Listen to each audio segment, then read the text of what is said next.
Once upon a time, next to a big forest, lived a little girl with her mum and dad. Each time the little girl went into the forest, she wore a red hood. Everyone called her Little Red Riding Hood. One day, her mum had baked a cake. The cake was a present for Red Riding Hood's grandmother. Grandmother lived on the other side of the forest. Red Riding Hood's mum asked her to take the cake to Grandma. Mum told Red Riding Hood to keep on the pathway and not stop anywhere. She told her not to talk to strangers. Mum and Red Riding Hood waved goodbye to each other. Little Red Riding Hood went into the forest. She had a basket on her arm with the cake inside. A big bad wolf was watching her. He was very hungry. Little Red Riding Hood did not see him. He came beside Red Riding Hood. The wolf tried to sound friendly. He asked Red Riding Hood where she was going. She told him she was going to see her grandmother on the other side of the forest. The big bad wolf told Red Riding Hood that she should pick some flowers for Grandma. As Red Riding Hood was picking the flowers, the wolf ran off. He wanted to get to Grandmother's house before Red Riding Hood. The big bad wolf arrived at Grandmother's house. He knocked on the door. Grandmother asked who it was. The wolf changed his voice and said it was Red Riding Hood. Grandmother said the door was open. The big bad wolf let himself in. Grandmother saw him and began to scream. Before she could do anything, the big bad wolf swallowed Grandmother up. The big bad wolf was not satisfied. He wanted to eat Red Riding Hood as well. The big bad wolf dressed himself in Grandmother's clothes. He climbed into her bed. He waited for Red Riding Hood to arrive. Red Riding Hood came to Grandmother's house. She knocked on the door and asked if she could come in. The big bad wolf changed his voice. He sounded like her grandmother. He told her to come in. Red Riding Hood said what a deep voice her grandmother had. The wolf said it was better to greet her with. Red Riding Hood moved closer to her grandmother. She said what big eyes she had. The wolf said they were better to see her with. Red Riding Hood said what big ears grandmother had. The wolf said they were better to hear her with. The wolf told her to move closer. Red Riding Hood said what big teeth she had. The wolf told her they were better to eat her with. The wolf jumped out of the bed. Red Riding Hood screamed.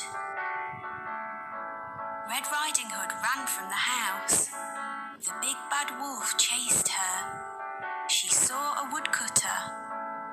Red Riding Hood told him that the wolf had eaten her grandmother. The brave woodcutter picked the big bad wolf up. He shook him and the grandmother came out. She was shaken but safe and okay. The woodcutter, grandmother and Red Riding Hood all watched the wolf run away. They were happy now. The big bad wolf had gone. Red Riding Hood and her grandmother thanked the woodcutter.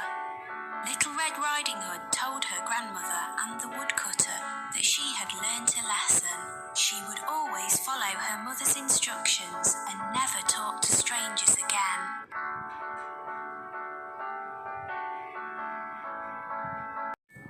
Once there lived a merchant with 3 daughters. The 2 elder daughters were selfish and wicked. The youngest one was so sweet that he named her Beauty. Once the merchant had to go away for work. "What gifts do you want?"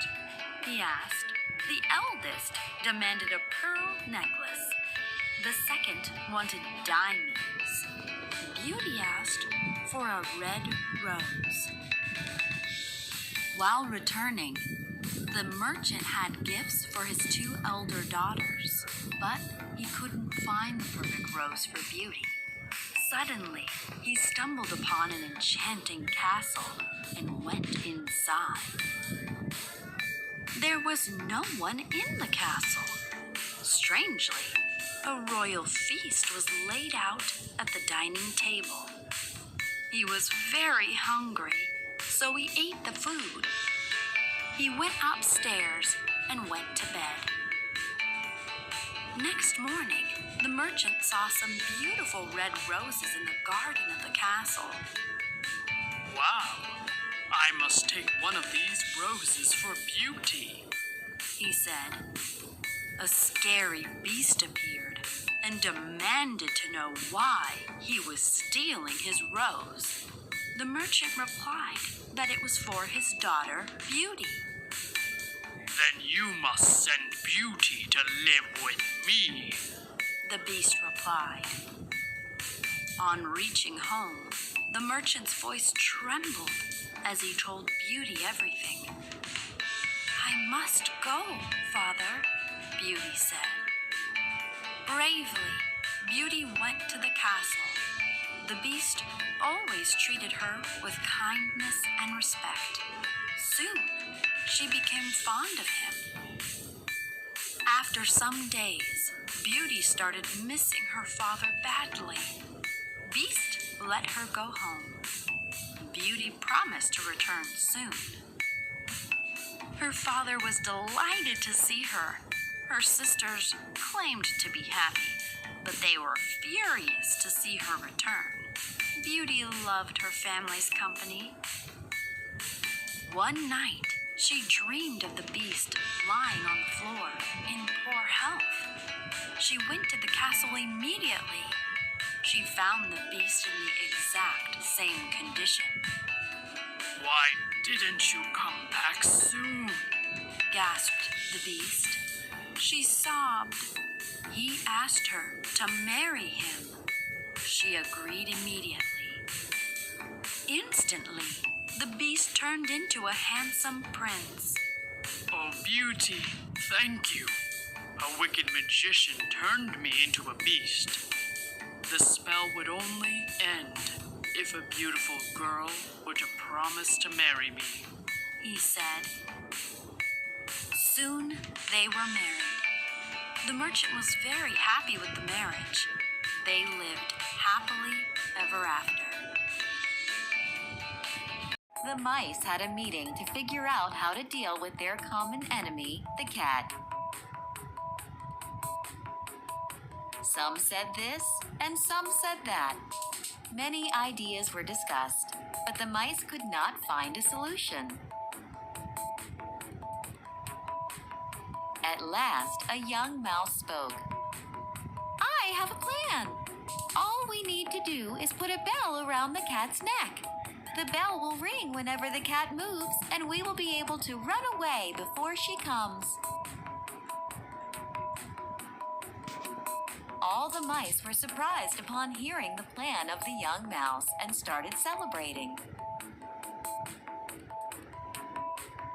Then an old mouse rose and said, The plan sounds very good, but tell me one thing. Who will bell the cat? The mice looked at one another in fear. Nobody had an answer. Moral of the story? It is easy to propose impossible remedies.